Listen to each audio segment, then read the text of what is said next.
Welcome to the Transforming Assessment webinar series. This is the final session for 2018. Today's session is about mindful assessment design by Samuel Elkington from Teesside University in the UK. So Sam, would you like to begin, please?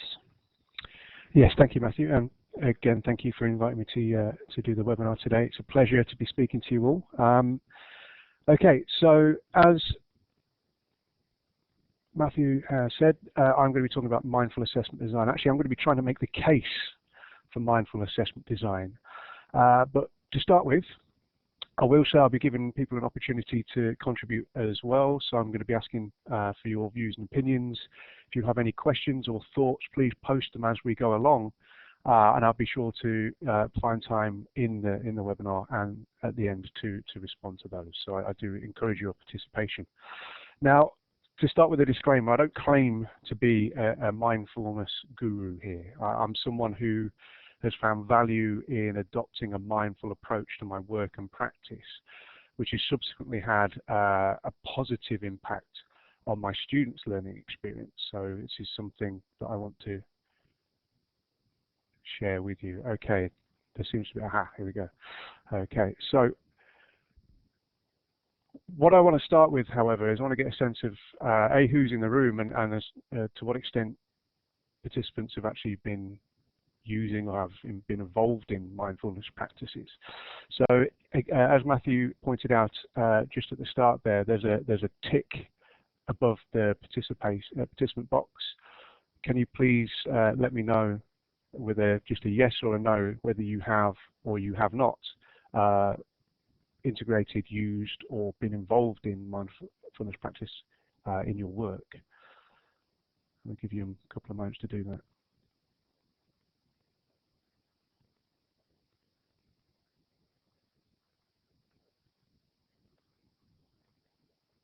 Okay. Okay, so a relatively healthy number there in terms of those people familiar, at least, with mindfulness practice in education, and you know, the fact that it's biased towards those people that haven't really had an opportunity to implement it. It's no surprise that's typically the case when I do these kind of things. Okay, so I want to share with you some of the work that I've been involved in through my various roles. So my background is business education. I grew up academically in business schools over 15 years, and previous to the role that I'm currently in at Teesside, I spent 3 years working with the Higher Education Academy in a national role, looking at all things assessment and feedback, flexible learning, and curricular design. So I'm coming at this from what I'd like to think is quite a well-rounded perspective, but certainly one I want to be rooted in practice. So I'm going to be sharing some of those experiences with you today. So being a modern learner is complex. We know this. Research has found that modern learners are more successful at acquiring new competencies when they build strong metacognitive abilities, reflect objectively about new concepts learned, and integrate that information with their existing knowledge and skills. There's growing calls for pedagogic innovation to reflect the view that 21st century learning is becoming a process of knowledge creation, facilitated through personalised modes and models of learning and individualised academic support.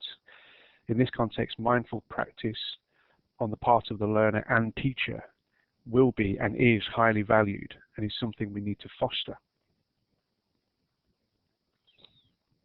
But what does assessment for 21st century learning look like? This is something I'm particularly interested in and actually very much deeply involved in here at Teesside. Well, I like Di Hounsell and colleagues' statement here. Kind of speaks to the complexity of the role of assessment in higher education. Assessment is a central aspect of higher education because it has a range of powerful impacts on what students do and how universities operate. A rationale for a focus on assessment and assessment feedback and improving assessment as a whole is its huge impact on the quality of student learning. Assessment tells students what is valued, what they need to achieve to be successful in their studies. It also captures their attention and study time. its results inform them of their progress, which in turn impacts on how they view themselves as individuals. So it is multifaceted and itself quite complex. Available research and evidence speaks to the need to recognise the multimodality of assessment practice, rather than adherence to a unimodal paradigm or one way of doing things. David Bowd refers to the multiple functions of assessment as its double duty. Assessment needs to encompass assessment for learning and assessment for certification. It needs to do that. The focus on the immediate task and preparing students for lifelong learning also needs to be a focus. They have to attend to the learning processes and substantive disciplinary content at the same time. So assessment really is a loaded consideration, something we need to think all the way through. And the more recent discourse around assessment, particularly future-facing assessment, we come across things like sustainable assessment through Bowd and colleagues' work. David Carles out of Hong Kong University talks about the sustainability of feedback and the need to be thinking more integrated and holistic in what he calls a new feedback paradigm. Even more recently, Bowd and colleagues work around evaluative judgment and the need or the imperative of developing students' ability to accurately self-reflect and evaluate with others, acknowledging the complexity of contextual standards as well as their performance. So assessment needs to do many, many things, but fundamentally it's about student learning development. Now, Carol Evans attends to a number of effective elements in her work on student self-regulation of learning through assessment. Students need to plan and set goals, self-prioritize, move back and forth among tasks. They need to think about the meaning of new information and what to do with that in different contexts. They need to explore interconnections between and to extend their grasp of the verbal and the visual dimensions of their work. They also need to find meaning in those interconnections and see clearly and cultivate new insights. So we need to consider how best to attend to and support the emotional dimension of learning according to Evans. And in that, there are certain contemplative or mindful qualities that we need to be looking at. So it's building student sensitivity to context. And the bottom one there is really important around resilience and certainly dovetails with the work we're going to be talking about just now. Further evidence relating to the efficacy of such contemplative practice in higher education makes a strong case for a greater degree of integration in academic practice overall. The goal of these types of practice is to cultivate inner awareness through first-person investigations. This would encompass a range of practices, building self-awareness, building mechanisms for coping and accepting internal and external experiences, as well as a set of interventions to bring about positive outcomes and responses to work. Here we're faced with the question of instrumentalism, however.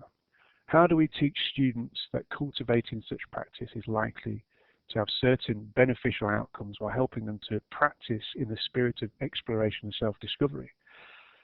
We perhaps should also ask, is it okay to give them the goal of academic attainment to motivate them in doing so and doing contemplative practice, and trust that it will lead to an understanding that the journey is the goal, the process is the goal, and not necessarily the product.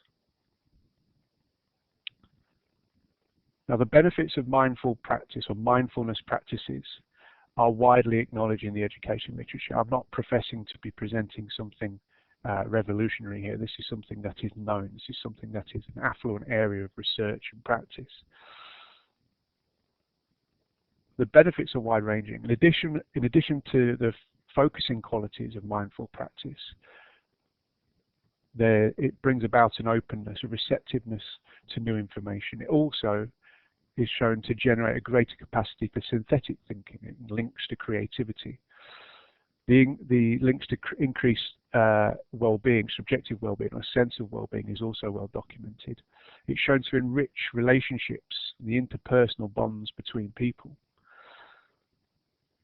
Developing a focused awareness is also proven to generate an awareness of multiple perspectives.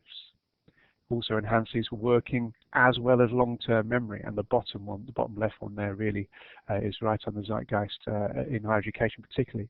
It's shown to reduce stress and anxiety, and if we think about the relationship between academic stress and anxiety for students and assessment, we see how important it is to be having these types of conversations.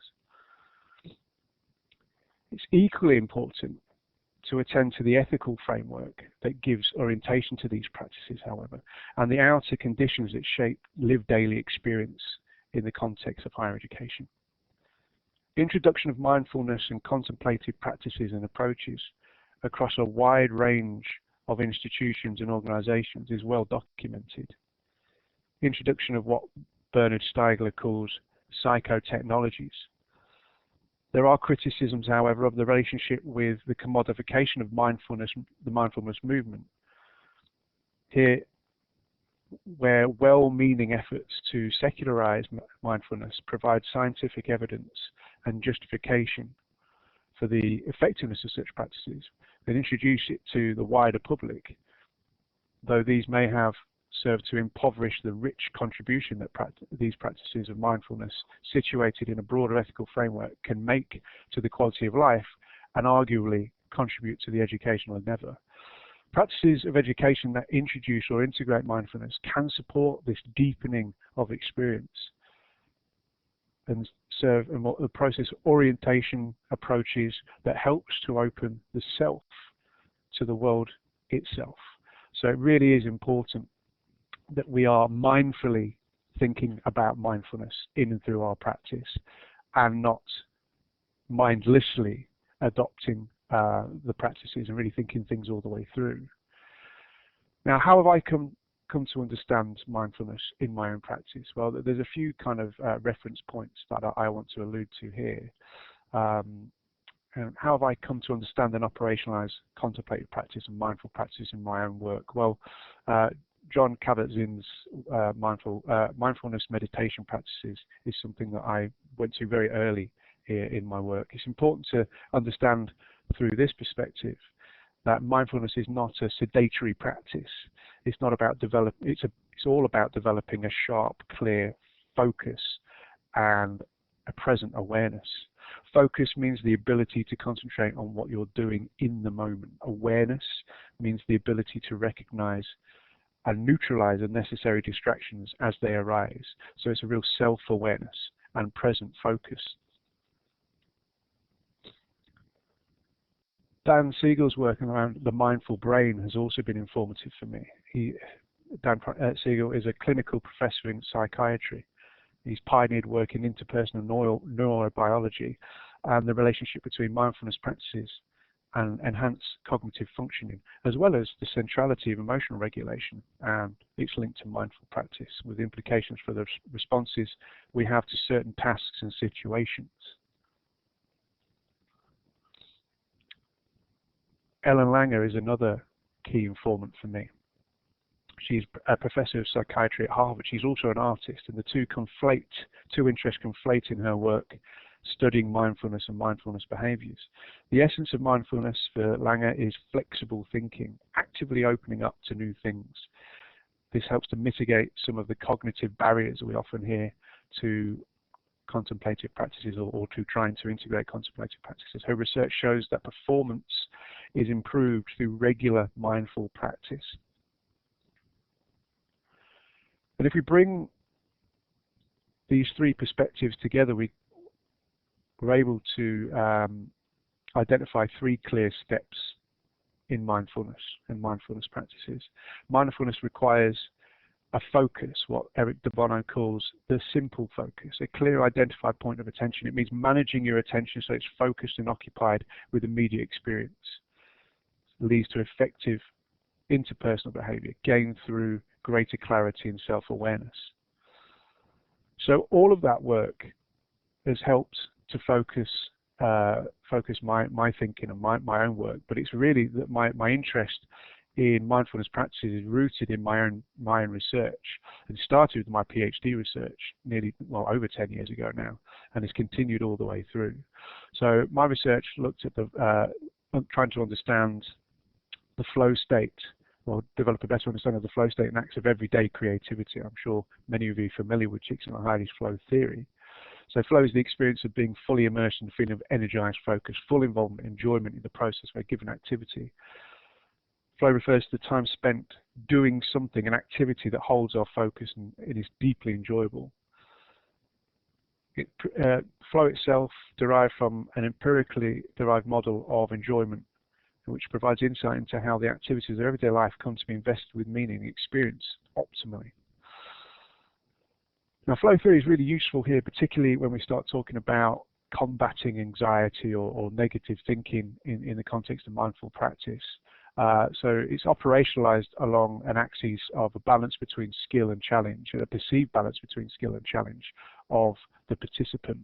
And depending on how that participant perceives the skill and the balance between skill and challenge of a particular situation will very much determine how that person feels and ultimately the experience that they have. So, for example, if the participant feels or perceives them to have low skill, but the challenge to be high, then we're bound to feel anxious about that. We don't have the skills to meet the challenge being set by the activity.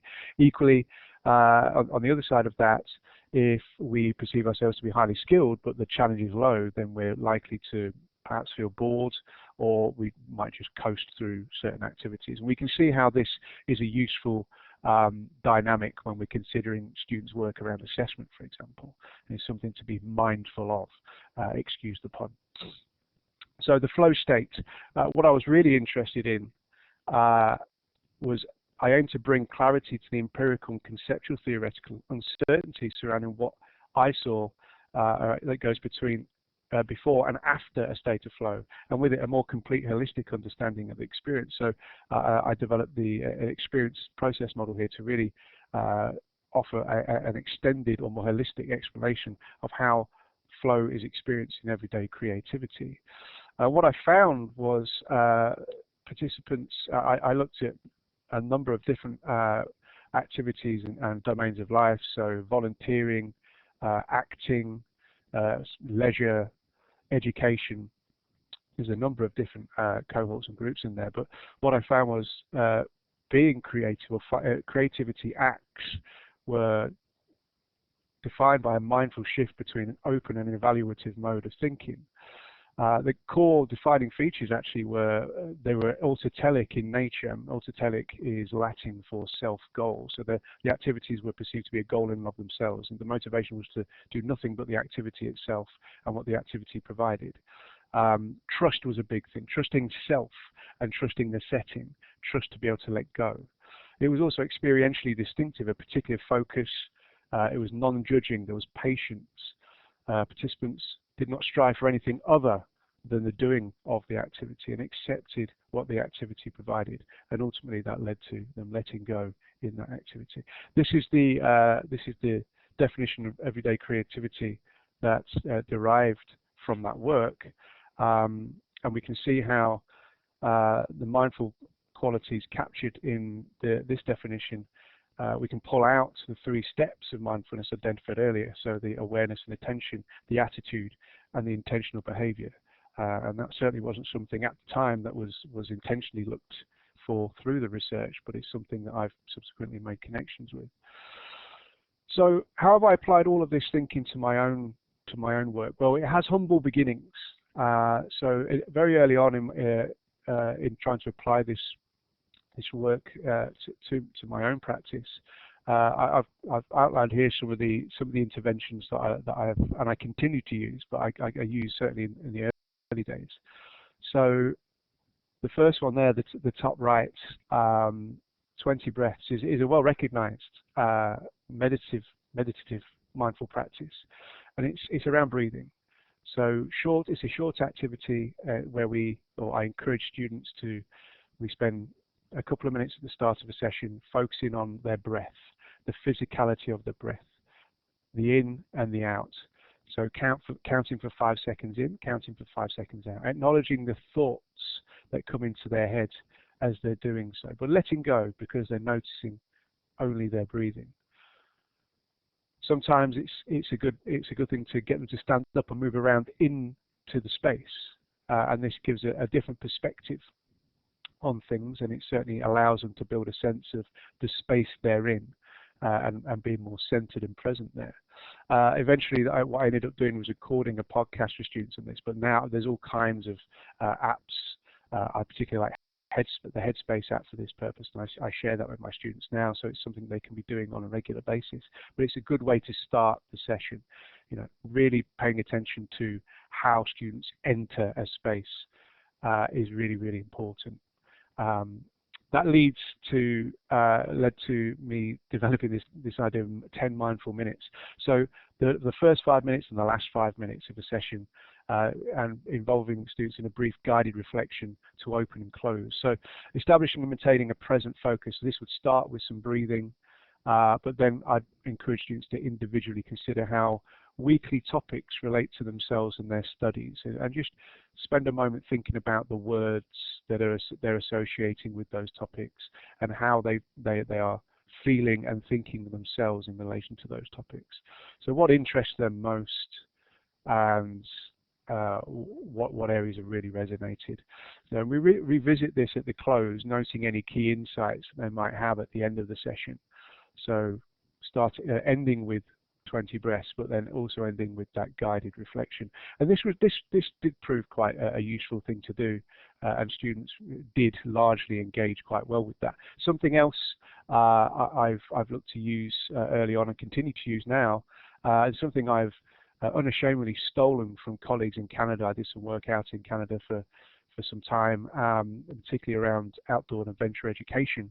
And this is what I would term a mindfulness practice. It's the anchor exercise. Anchor standing for aspirations, news, challenges, humour, moments, and reflections. This is something that I get students to do in pairs and share their aspirations for the session, share any news that's resonated with them, that's relative and appropriate to the session or to their thinking. Any challenges on and beyond the course that they might want to share. Humour, so stories, experiences, anything that's happened to them recently that they feel like sharing. That's a good humility device, I find, and something that it does get us laughing, but what it does do, it really centres us in the moment. Any aha moments, so that they're willing to share, so any anxieties, and sometimes externalizing those anxieties with peers can be challenging, but it can also be very rewarding in terms of just putting them out there and getting a response back. And reflections on feelings and tasks, so again being mindful and paying attention to how we're feeling, and sharing with peers. So they take it in turns in pairs initially to do that. And a progression of that is what I've called moving perspective, so thinking and looking differently. So we then involve students to take a different seat or take a different space in the teaching room. And you can do this in large class teaching as well as small groups. Obviously, it probably work better in a smaller group with a bit more space. Take a moment to notice what's different about that different space, the perspective that it provides, the view that it provides of their peers, of their tutor, of the board, of the window, what's out of the window, what can they notice. Again, it's a very centered, focused activity. I also repeat the anchor exercise at this point with a new partner. So they not only have moved perspective, but they're gaining a different perspective through listening, active listening with a partner. So humble beginnings, but they're very relatively easy activities to build into your session. And like I say, those 10 mindful minutes really can help to frame a mindful session overall. So we have some gains, certainly in terms of notable quality of in-class participation as a consequence of doing those and integrating those practices, as well as some marginal gains in terms of attendance. So there were some gains there. However, there were some challenges. So I want to share those with you now. So student challenges, certainly there was some resistance from students who felt that this was something that was something else to do. It was an add-on. It was perceived to them to be outside of the curriculum. It wasn't something that they saw any relevance to their course. Their attention was being pulled and pugged in different directions by many different things on their program, and this was something that was very difficult for them to grasp in terms of relevance. There was more systemic issues as well, and challenges around timetabling and wider commitments of students on their curriculum. So actually, students turning up on time. So, you know, if we're going to do the 10 mindful minutes, the first 5 and the last 5 minutes, students turning up late, or you're just feeling rushed from one session to the next. Equally, if it was a very early morning session, it was the only session they were in, that was another barrier as well, particularly for commuter students. And there was an overall sense that students were on the fence in terms of their willingness and confidence to have a go at these kind of contemplative practices. There are also challenges for me, however. So my own confidence and proficiency at the practices themselves, well, that only developed with time and repeat application. So that's something that I had to work on. I had to and persevere with. Also, the inclusivity and the diversity of student cohorts was interesting. So being business education largely, the international cohorts that I was working with, some of the intercultural challenges around applying or integrating mindful practices were really interesting there. So for some cultures, this was completely alien and something they weren't very comfortable doing. So that was, again, food for thought.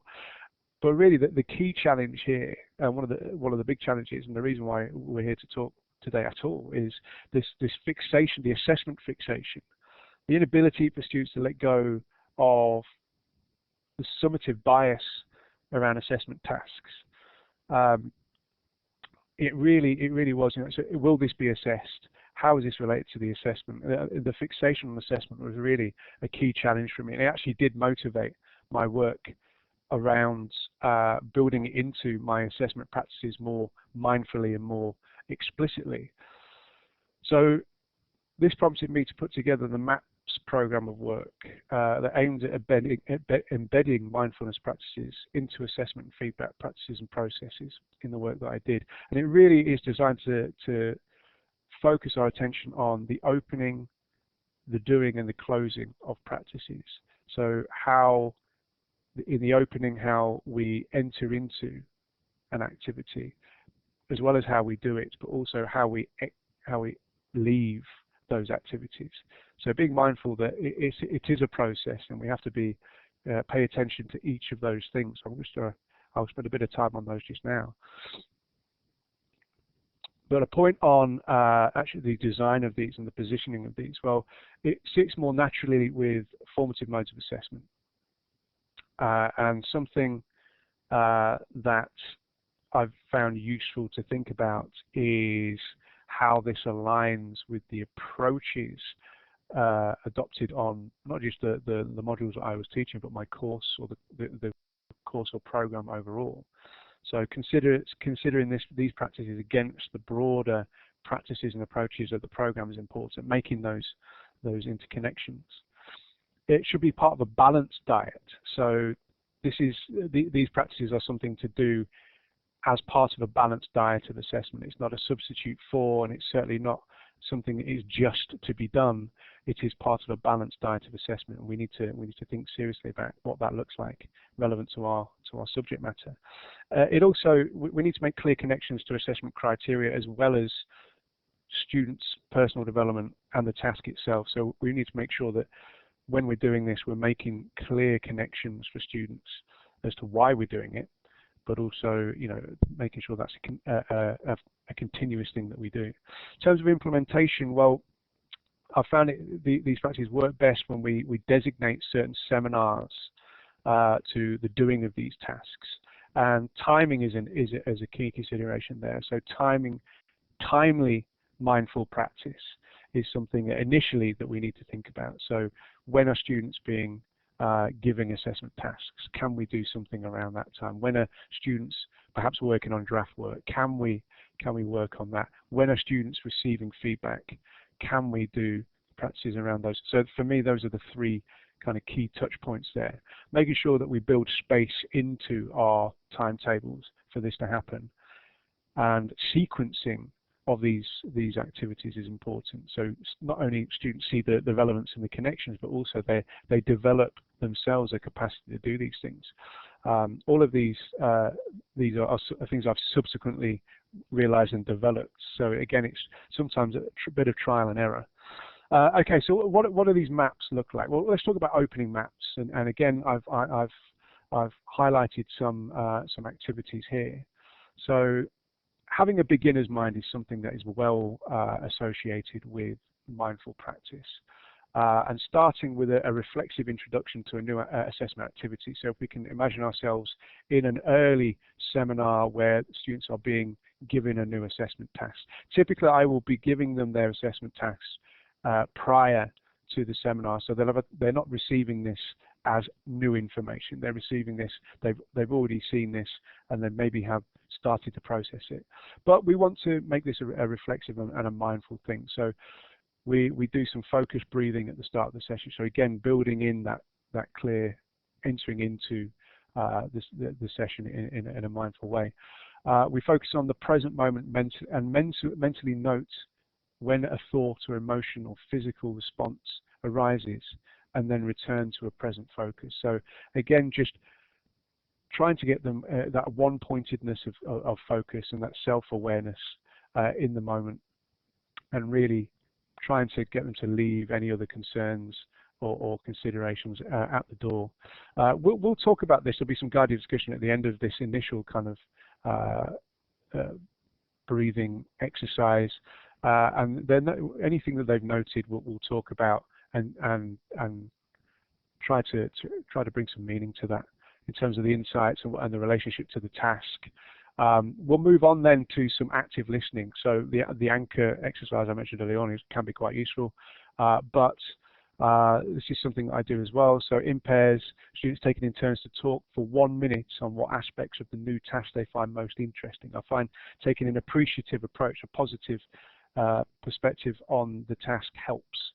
The listener must then summarize or paraphrase their understanding of what the speaker has said, listing main points, apparent feelings towards the task, and to articulate back to the speaker.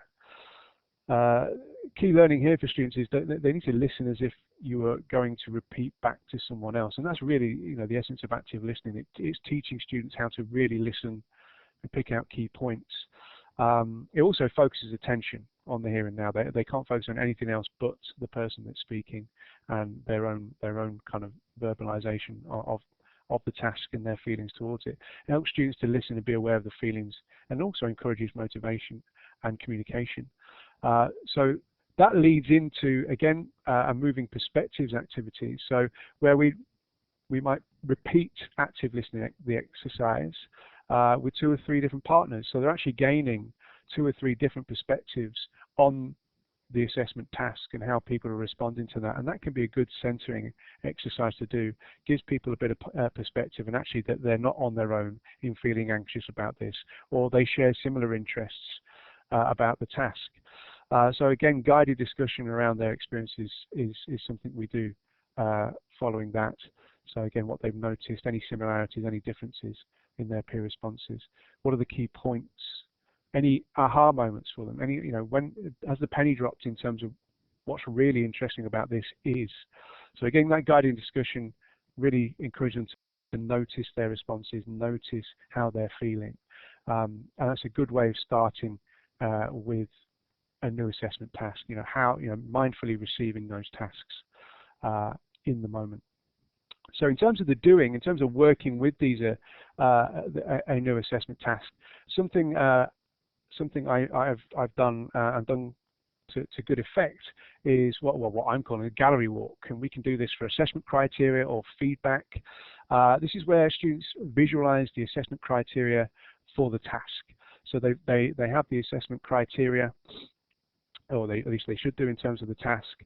They'll have received that, and we will have considered that prior to this task. We want them to visualize that in a way that makes sense to them, and on A3 paper, because they're going to show and tell their responses. Students are encouraged to pay attention to the thoughts and feelings about the task and how these are represented. They take it in turns to talk peers through their representations, so focusing on how images represent themselves and their feelings towards the work, and conceptions of personal success, how they think they might succeed at this task. It's repeated through multiple conversations, but they're not allowed to repeat what was said in the previous account. So every time they have a new conversation, or they're showing and telling to a new partner, they have to be mindful to articulate it in a different way. So again, just adding to that deeper kind of approach to the task. And again, we'll kind of close that activity with a guided discussion around their thoughts, their responses, and their feelings in relation to the task set.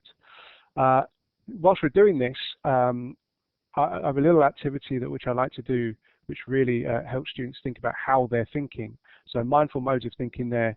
So we have an O and an E card. O is for open, or open modes of thinking, and E is for evaluative modes of thinking. These cards students are prompted at various points through that gallery walk. So I'll stop them and I'll ask them, okay, what mode of thinking are you using now? Spend a moment and then raise the cards. So it really gets them thinking about the reflection on the dominant modes of thinking employed. So for these particular tasks, often the O card is held up when generating new ways of expressing their interpretations. For example, so if they've moved on to a new partner and they're trying to explain in a different way as they had previously their artifact that they've produced, that's very often the case when that happens. And E tends to be held up when evaluating their own ideas or those they've listened to. So when they're in a state of evaluation, that they're considering what they've seen, they tend to be holding up the E card. So, but it's good, it's an explicit way of linking modes of thinking to modes of working. A progression of that would be working with exemplars. So again, either providing exemplars of similar work or past work to students. Students read and consider those exemplars and are encouraged to visualize their own way in what they think best represents a good assessment. So again, visualizing that based on the exemplars, we're working with notions of quality in this task. And then a discussion around their key decisions and a key rationale. And again, we can repeat the modes of thinking task there as well. We also, in terms of the reflective free writing exercise there, so we move on to asking students to contemplate a recently learned skill on the module and the idea of applying that skill to the assessment task that we're considering. So really trying to bring in some of those broader connections. Visualize themselves performing the skill in that task and completing the task.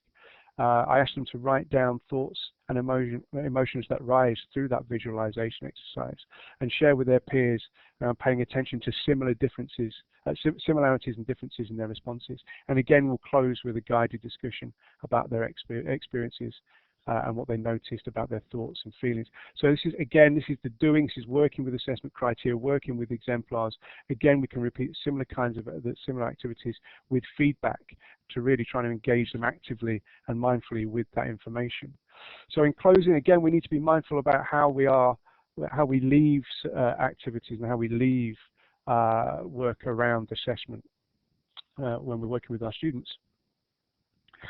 So what we have here is very often that there'll be some anxiety or concern brought out through the doing of these activities. So it's important that we acknowledge that, we spend some time focusing on that and not ignoring it. So students are encouraged to take a moment to think about the assessment task and the work that we've just done. Each time a negative thought arises, acknowledge it, and they're encouraged to let it pass. So we have a moment or we have some time at the end where we're spending some time acknowledging those thoughts, and if they're negative, we acknowledge them, but we don't dwell on them. It's helpful sometimes to empty the mind of negative thoughts in relation to the task, so externalizing these thoughts, fears and worries, writing them down. Post-its work particularly well for this, it's anonymous, but also sharing again with their peers. So again, a brief guided discussion around recurrent fears and worries, focusing on their nature and the sources of concern, but then moving on to that second second stage there, focusing on enjoyment. So we really want to bring students back to those interests and that enjoyment. So students are encouraged to take another moment to think about the assessment task. What is it that's personally interesting and enjoyable about the task? And again, note that on post-its. We then move on to what is actionable now. So taking that appreciative perspective, those interests and that enjoyment, or at least what we perceive to be enjoyable, potentially enjoyable.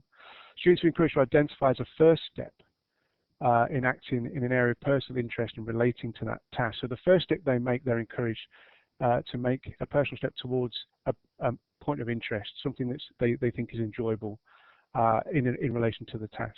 Make this their first step. Make this the object of focus in the assessment process, and visualize what that first step looks like. So they leave with a positive view on the task and something very clear that's personally meaningful for them to focus on.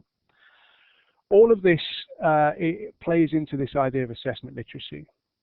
And it's certainly something that I found works in that respect. So building an appreciation of assessment's relationship to learning. And it's Margaret Price and colleagues' work here is well established. But it's really, the bottom one there, the possession of an intellectual ability to select and apply appropriate approaches and techniques to assess tasks really does come to the fore there in terms of what we're talking about. Those mindfulness practices and techniques are invaluable in that respect. And there has been, in response to that, students have responded very positively in spending the time and the space thinking and working with and about assessment in mindful ways. It really does slow things down a little. And again, going back to that earlier slide around making the time and space for these types of activities to happen is really important. They're not add-ons, and actually when you do spend the time and you do create the space for students and you do work through some of the activities, students do tend to see the value and are very appreciative of that, or at least that's been my experience. So where am I right now? Well, I'm thinking in more integrated terms. So how do we integrate mindful assessment practice more broadly in the broader learning experience of students? Well, for me, there's two levels. Level one, we might think of in terms of building a sense of self-awareness, attention, and attitude. So those first two steps in mindfulness that we spoke about earlier. So the purpose of this first step would very much map onto those humble beginnings I spoke about earlier on. So the purpose is to supplement learning activities with introductory contemplative practice techniques, and these are fairly simple to do if we create time and space and we think seriously about them. So here students learn the basic steps with all activities initiated and guided by the tutor, by me. So this is something they guided. We're not expecting them to do by themselves. It's going to be unfamiliar. It's going to be difficult for many. So it's building that familiarity and building that sense of trust is hugely important, as we talked about earlier, particularly when we're asking students to think differently about and maybe act in a creative manner. Emphasis is on maintaining a clear and consistent structure and approach at this stage. So we're trying to build up a capacity in students and ourselves, perhaps, in our programs to do these things. So we need to be consistent in how we go about things. There needs to be a clear structure because we need to be able to hold on to something, and very much students need that. But also consistency in approach. So we need to be in order to develop the familiarity and the trust that's important in doing these mindful practices, the approach needs to be a consistent one. So developing familiarity through repetition at level one is really the key point there. Level two, something that I'm certainly in the space of developing more broadly now, is really moving into that intentional practice phase, and this is where the MAPS program of work is really useful and important. So the purpose here is to develop students as mindful peers. So not just the doing of mindfulness, but actually trying to encourage students to apply this to their approaches to their learning more broadly.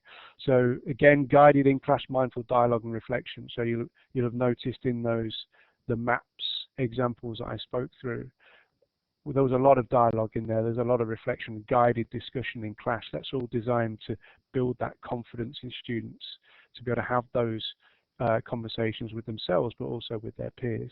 Students act as, in this context, they act as assisted pursuers of mindful practice or contemplative practices, using experiences that they have to incorporate into their study and practice, and they're encouraged to do so. This is most effective when aligned to assessment tasks this is what I've found, that include a reflective element that emphasizes the learning process and approaches adopted. So we're able to build this in as an intentional practice and as a formative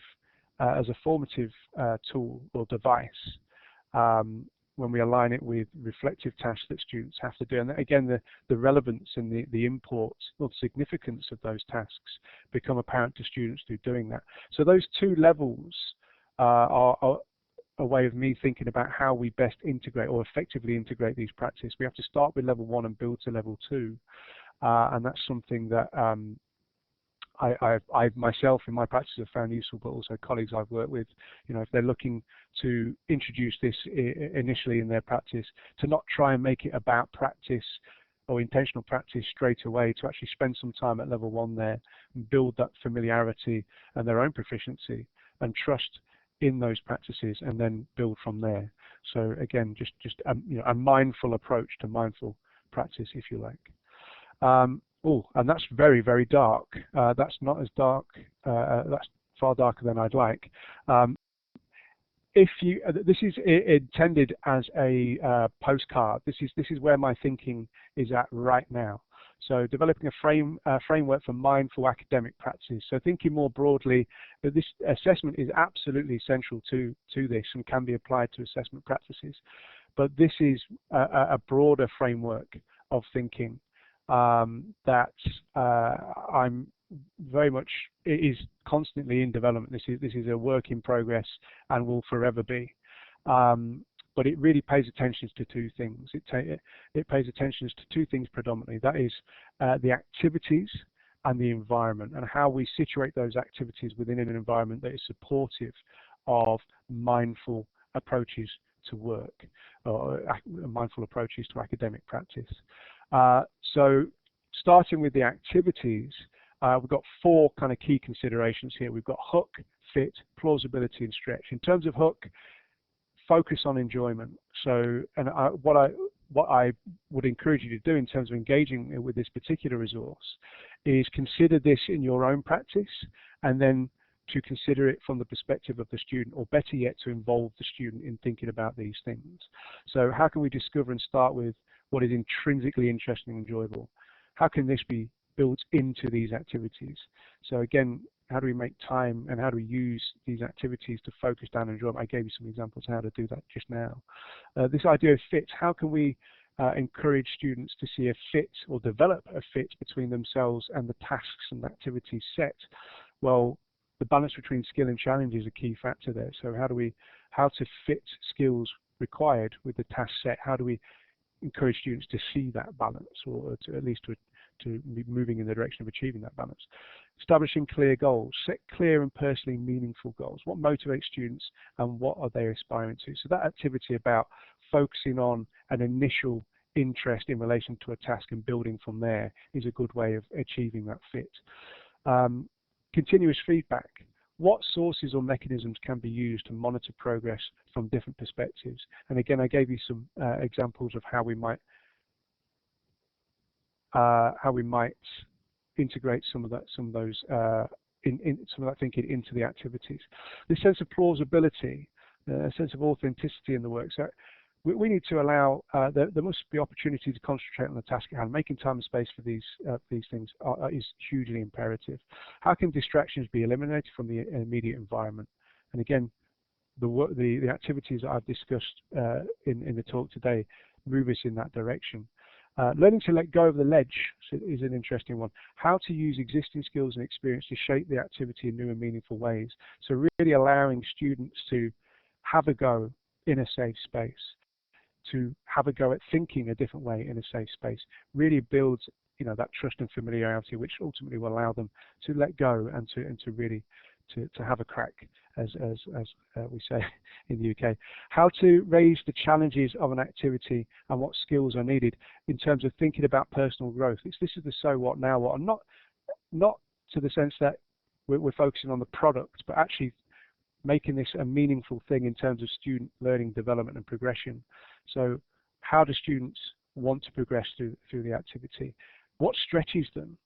And this is all relative. What stretches one student may well not stretch another in relation to the same task. So again, being mindful and encouraging students to think more clearly about that is important. But we need to place that into context. We need a supportive environment.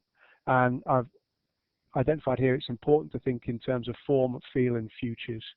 So form in terms of a clear and consistent structure provides a range of potential opportunities and pathways to engage both progressively in terms of challenge and at various levels in terms of initial challenges set.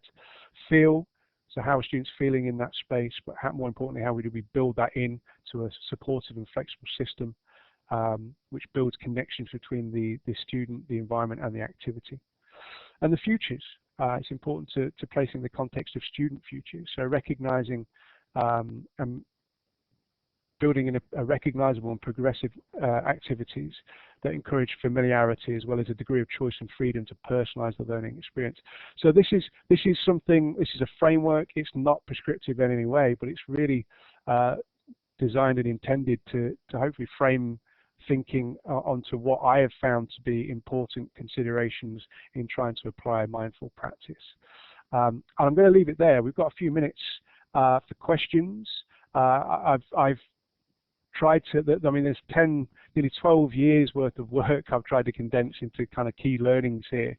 So I do apologize for the amount of information, but hopefully there's enough practical and pragmatic considerations in there to help you at least start thinking about your own mindful practices and how that might be implemented more widely. So I'll take any questions in the chat box just now.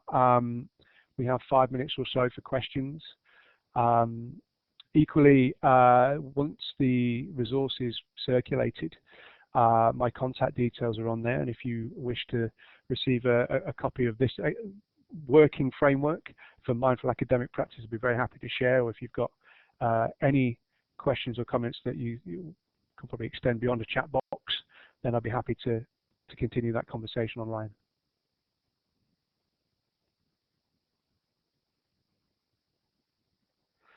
That's a good question, Sue. How is it easy to apply this online to online learning? Well, in terms of making it available to students, it's relatively easy. But yes, it's online. In the online space, it's very interesting, particularly the peer perspective. I've found actually integrating some of the available apps and links to things like mindful exercises can be a useful way of facilitating that. And actually then what's important there, actually what's even more important in the online space is the structure that you have. So, making these things independent or an automated thing that students do on their own and then come back and share their feelings can be something that is useful. But yeah, there's some challenges, but for me the key consideration there is structure, how we structure and sequence these activities. And the great thing about the online space, of course, is if they're available online as an activity to engage with, they can repeat those when is necessary for them. They can return to those whenever is useful to them. So actually sometimes it can be more useful in that space. Is it possible to apply this for every assessment task? Well, the simple answer there is yes, but then the key kind of caveat to that is consistency in approach and a structure, having a clear structure with how you do that. So a basic thing to try and build in is to have assessment or mindful assessment seminars where, at the point of dissemination of the assessment task, at the point of drafting work, and at the point of receiving feedback, they're the three basic kind of touch points I would suggest building work of this nature around. But actually moving to level 2, as I was talking about before, that might become more integrated overall as an approach, a pedagogic device for the module more broadly. Yes, yeah, I agree with the guided online discussion can be challenging. You're absolutely right there. Obviously, you've got the time delay, and you've got, you know, the fact that it's not an interpersonal thing. You're not able to see and touch and feel the person you're talking with. But very often, the externalizing of these thoughts, the externalizing of feelings, the act of doing that, whether it be online or in face-to-face, can be hugely valuable. How does it work with peer feedback? Yeah, well, the peer feedback, I gave you the example of the gallery walk activity. That can be done as a peer feedback task. So students working in pairs where they're actually feeding back on each other's interpretation or early draft work or any artifact that they've produced. Can be useful, you know, in gaining those different perspectives. But equally, you know, I'd encourage you to do the modes of thinking activity alongside that as an accompanying task to really get them thinking about the dominant modes of thinking. So are they being over-evaluative, for example, or are they not being open enough to new ways of thinking? And that's always that does work, but it can be done. I mean, typically I don't separate assessment and feedback out as considerations. I see the relevance of these tasks to both of those aspects of the assessment process. I'm just sorry, the chat box has just moved up there. Do you think your own teaching practice has improved as you engage with practice with your students? Are you now more aware of what they fear, what they enjoy, what able to? Yes, for me it is improved my practice. I mean, I will own up now. This is something I've had to apply to my own practice because very early on I did suffer from anxiety around my teaching. And actually, the application of my PhD research and finding the mindfulness discourse and literature in that journey really helped me. But long term, you know, as I've journeyed through this, it certainly allowed me to build better relationships with my students as a general practice. But in the doing of it, it slowed me down. And I think that's a key point. There's plenty of work out there right now around slow approaches to academic practice. So again, not speaking to anything that isn't known already, but slowing things down. You know, the world of academia is so fast-paced. You know, it's 6 inches in front of your face if you let it. You know, students equally, they come in with a similar kind of mentality, so it allows us to share that slowed approach and perspective, which yes, I found really does allow me to tune into what they find enjoyable as well, and I can be more responsive in my practice. Do you have? Oh, sorry. Again, I'm just scrolling down. I realise we're also running out of time. I find this emphasis quite strange, as mindfulness, especially for resilience, is meant to incorporate also sitting with discomfort. Yes, no, absolutely, yeah, and that's the sitting with discomfort and the recognizing negative thoughts or negative feelings is certainly in there. It's certainly part of what I've discussed today.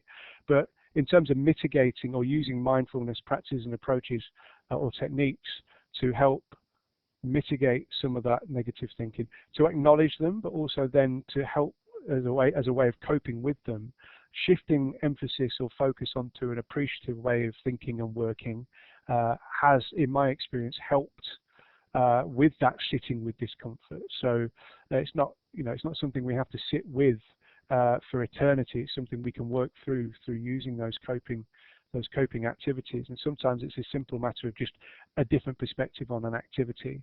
But yes, absolutely. You know, certainly mindfulness as a discourse, as a practice, as a secular practice at least, is very much predicated on that sitting with suffering and sitting with discomfort. But in terms of, for me, that being encouraging students to move past that, or giving them strategies and techniques to help work through that, I found starting in an appreciative manner is, starting with acknowledging those concerns and those anxieties, but then pushing through by focusing on those appreciative qualities, I think can be quite useful.